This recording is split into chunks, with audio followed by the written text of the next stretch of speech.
let me ask Yusek Rodolfo and Mr. Bingkang.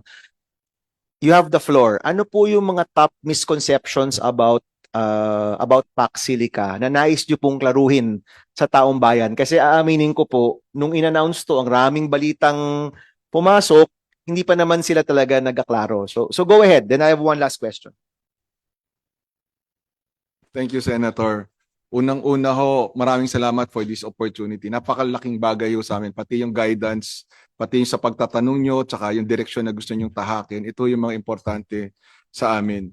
Ito ho ay nangyari lang noong April. Kaya halos bagong-bago ho ito. So, with due apologies, talagang mabilisan ho yung nangyari. April lang.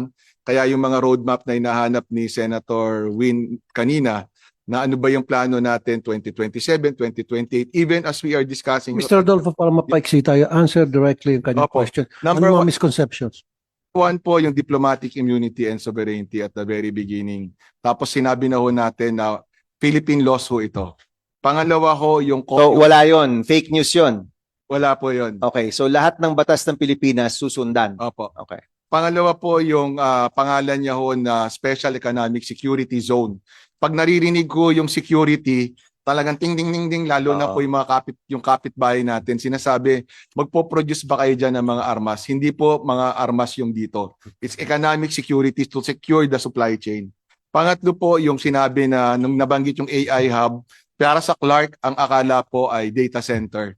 Hindi po, it will be the components that go into the data center. So manufacturing po ito. Manufacturing po, yung dun sa Clark. Okay, so yun yung main. Kayo po, Mr. Bingkang, ano po yung top misconceptions po na umiikot? You have the floor to clarify. Totoo po yun, lalo na po nung data center, na mga malalaking data center. In fact, nasabi ko na po sa isang interview, pati mga anak ko ayaw to.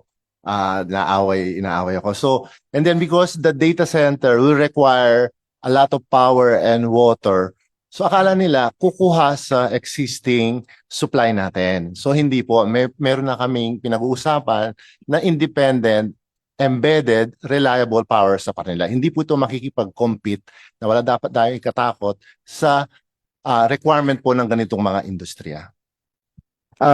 Kailan po makukuha yung operational plan, roadmap, operational plan, para yung pinag-uusapan natin very specific? Kasi right now, maraming plano, maraming pangarap, maraming goals, no? But yung talagang specific na ito talaga yung gagawin, ito yung ibubuo, ito yung gagastusin, ito yung papasok na pera. When will we have that? At least the plan, the initial plan, kahit hindi pa final plan, para lang wala nang mga haka-haka ang umiikot, no, Chairman. Yung talagang specific tayo.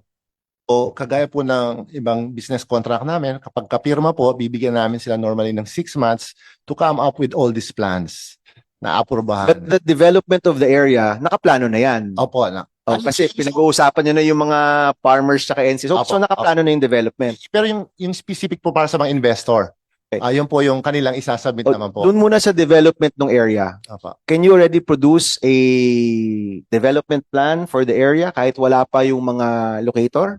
We can provide the meets and bounds po ng lugar.